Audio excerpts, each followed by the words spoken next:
Hi everybody and welcome to the deep dive. In today's video I'm going to be breaking down a few different ways that you can deploy a dSMB, a delayed surface marker buoy. It's quickly becoming a very essential skill nowadays to basically let everybody on the surface know exactly where you are and where you're going to surface so that you don't get hit by boats and so that boats know exactly where you are. Let's dive straight in. The first thing is the preparation. So this is the same across all different inflation methods. So I'm just going to do this as an initial section. So the first thing is that you need two basic bits of kit. You need your reel or your spool, depending on sort of what your preference is, and your dSMB. So the first thing that I like to do is to get the dSMB out and the spool sort of ready to hand. The reason why I keep them as separate entities and don't just have them attached in a pocket or something is just one, when they're attached together in a pocket, it just makes it one big, fairly clunky item. But also I might want to use this spool for something else, whatever else it is. So it just reduces that kind of sort of extra work that needs to be done. But to deploy a dSMB doesn't take that much work. So the first thing is I usually take my dSMB out of storage, wherever it is, and then just undo it. Most dSMBs nowadays have a kind of a bungee loop system or some kind of wrap to stop them from unfurling themselves. So just undo that and it'll naturally just kind of unfurl itself a little bit. Now these tend to be fairly neutrally buoyant, so if you kind of drop it for whatever reason, they don't tend to disappear too fast, so I tend to do that first.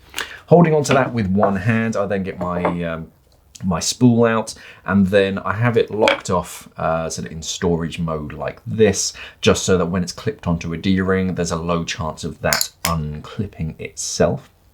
So holding onto your dSMB and holding onto your spool with the same hand, just undo this bolt snap, clip that off onto a D-ring so it's secure and you can use that later.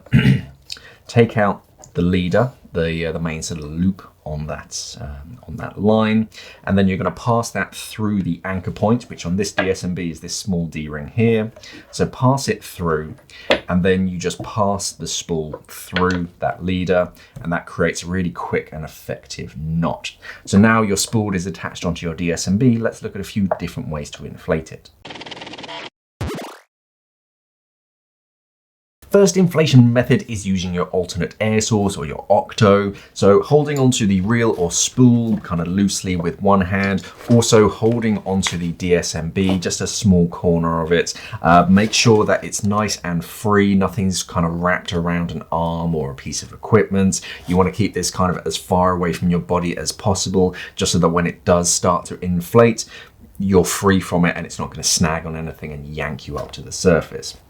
So holding on to both of those with one hand, get your alternate air source or your Octo, and then put that second stage into the bottom of your dSMB. Obviously you need an open-ended dSMB to allow for this. Mouthpiece facing upwards, and then press on that purge button. That's going to vent gas into the dSMB. It's going to shoot up to the top, and then depending on your depth, as long as it has about half of the bag full, just let go of it and that should start to shoot up to the surface, and then it will start paying out line. So quick and easy, make sure that everything's sort of far away from you and your gear as possible, and that will start to shoot up to the surface. Next method uses your primary and your exhaled gas as you breathe out to do a very similar thing. This one, it makes more sense for your buoyancy, because as you exhale into the bag, your buoyancy doesn't really change, so it's good for that aspect. The downside is that you're bringing all of this equipment quite close to your face, which I'm not a huge fan of, because if you've got like a dSMB like this, which has lots of kind of straps on it, then that's just extra things to attach onto you or your gear.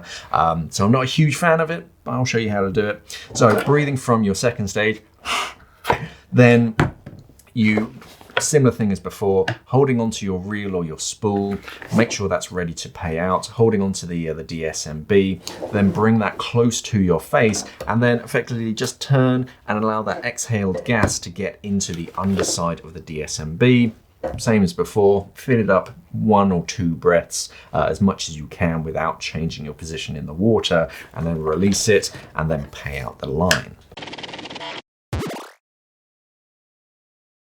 If you have a closed cell dSMB like this one, you can still orally inflate it. And again, it's a preferred method because it doesn't adjust your buoyancy as you exhale into it. Similar method, holding onto your spool, just ready to pay out. And then with this section here, this is so that you can inflate it either with a low pressure inflator hose, which I'll show you next, or you can orally inflate it. You can have specific oral inflation valves nowadays, which are a bit more comfortable. The metal sort of valves on some dSMBs like this, if they can be a bit much on your teeth, metal on teeth doesn't really go, but with a plastic one like this, it's fairly comfortable. These are basically spring-loaded valves. If you push it in, it opens the valve so you can inflate it like a balloon, and then when it springs out, it closes that valve so it keeps the gas inside. So all you do is just holding onto the two,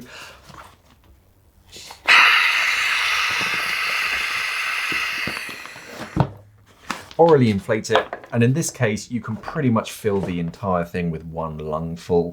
If you need to, you can sort of top it up, but then of course you've got to consider your buoyancy. That'll shoot up to the surface and then you pay out your line.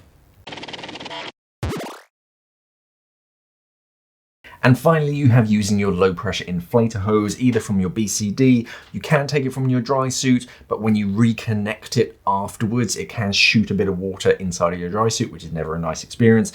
So I tend to use one from my BCD. You can always reconnect it later to control your buoyancy. And this is basically the same connector as your BCD. So same as before, just loose pinch grip on your spool or holding down that ratchet down. Retract the collar on your BCD inflator and then push it onto that nozzle, and that inflates very, very quickly. The thing to note on this is that there's no locking mechanism on this, so no matter how hard you push that connector onto it, it won't lock and hold it into position like your inflator. It will always just slip off. So as soon as it's full, just let go of it. The dSMB a lot of the times will just come free from your hands, and as long as you're holding onto the spool, it'll just shoot up to the surface and you can pay out your line. The final method only applies to certain few tanks that have a dedicated bottle attached onto them. These are pretty rare nowadays, but all it basically is the same as before. Attach it onto your reel or spool, and then when that's ready to pay out, you just open up the cylinder valve of the dedicated cylinder and your dSMB will shoot up to the surface. Once your dSMB is shot up to the surface, it'll keep sort of tugging on the line, but then when it starts to go loose, that means that your dSMB has reached the surface and you need to keep some amount of tension on that line. So reel it in just a little bit until the line is fairly taut. Check your depth, make sure you're at the correct depth, and then when you use that bolt snap, you can clip it off onto the line and then clip it off onto one of the holes on your spool, and then that will lock it in position, so it will just hang there and then you know exactly where you are at depth. When you then start to ascend back up again, all you need to do is just wind that line back on. Depends how you want to do it. Personally, I leave it attached onto the bolt snap just so it doesn't go anywhere, and then I just wind it back in as I start to come up. And because you're taking your time to really sort of wind it back in, it also means you're taking time to ascend back at a safe rate. By keeping tension on the line all the way back up means that your dSMB is always going to be in the upright position because you're trying to pull it under the water, it's trying to float above the water. So that means it's standing nice, straight up and tall so that everyone in the water can see you. Then when you reach the surface, keep it inflated. Don't deflate it then and there. This is still a signaling device to let other people know exactly where you are in the water. So just keep it upright, and even when you're literally right back at the boat, keep it inflated. All I tend to do is just wind that spool back in and then clip it off onto a D-ring, just so that's secure. I don't have to worry about that. Still just holding onto the dSMB, make your way back onto the boat or back onto shore. And then once you're back, All you have to do is just deflate the dSMB. They usually have a valve on it like this. So I tend to make that the lowest point because you can often get water on the inside of dSMBs. You want to drain that water. So just give a little tug on that piece of string and that will deflate it. And then wind it back from the top all the way down to the bottom, deflating as you go, and then store it back up properly. Okay, so that was deploying dSMBs, an essential skill for all scuba divers nowadays, just so that you can be seen in and around the water. dSMBs have quickly become an essential piece of kit, but which one do you use and how do you use it? Let us know down in the comments below. Thank you for watching, and of course, safe diving.